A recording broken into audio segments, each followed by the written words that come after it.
privilege to just be in your presence. Lord, I ask that your Holy Spirit, just like we just sang, God, just fills this area and fills this room. God, I pray whatever it is that you want us to hear, God, that we have spiritual ears and eyes open to you. And Lord, I pray that every single person in this room or this garage would leave, God, full of whatever it is that they're missing. That, God, we don't leave with questions.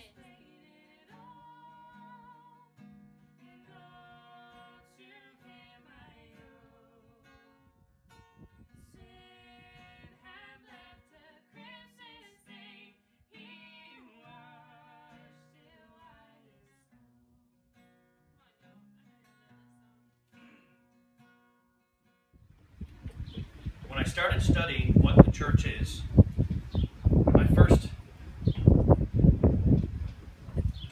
part I wanted to study was what was the root word. Where did the word church come from? What was its original use? And what was its original position in the Bible? Who spoke it first? And what it meant at that point. Basically, I was using hermeneutics to discover what the truth was. When I started researching it, the greatest part of it for me was that Jesus himself used the word church first. The actual word ecclesia. The word ecclesia was used first to describe a situation in what God wanted for us and from us. I'm going to start by reading in Matthew chapter 16, verse 13. When Jesus came to the region of Caesar Philippi, he asked his disciples, "Who do the people say the Son of Man is?" They replied, "Some say John the Baptist, others say Elijah, still others Jeremiah or one of the prophets." Jesus said, But what about you?" he asked. "Who do you say I am?" Simon Peter stood up. He answered, "You are the Christ, the Son of the living God." Jesus replied, "Blessed are you, Simon, son of Jonah, for this was not revealed to you by flesh and blood, but my Father in heaven. And I tell you that you are Peter, and upon this rock I will build my church, and the gates of Hades will not overcome it. I will give you the keys of the kingdom of heaven. Whatever you bind on earth will be bound in heaven, and whatever you lose on earth will be loosed in heaven." Then he warned his disciples not to tell anyone.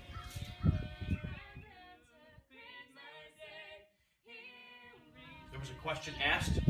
Peter stood up and said, "You are the Son of Man, the living God." Instantly. Right then and there, Peter's position amongst the disciples was played out. He would be considered their leader, their speaker. And Jesus used a play on words.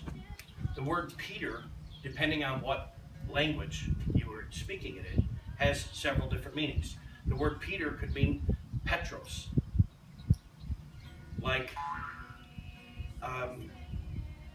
a binding of rocks, a pebble or a stone, or Petamos, a gathering of rocks. It's funny because Jesus is considered the cornerstone of the church. So here is the Son of Man, the King of Kings, and he uses a play on words as he's teaching, knowing what the word Peter meant in multiple languages. So he also knew that he was the cornerstone of the church, rocks and stones.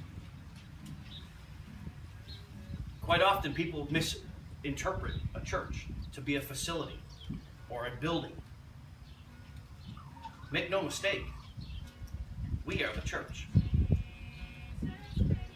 We are the stones.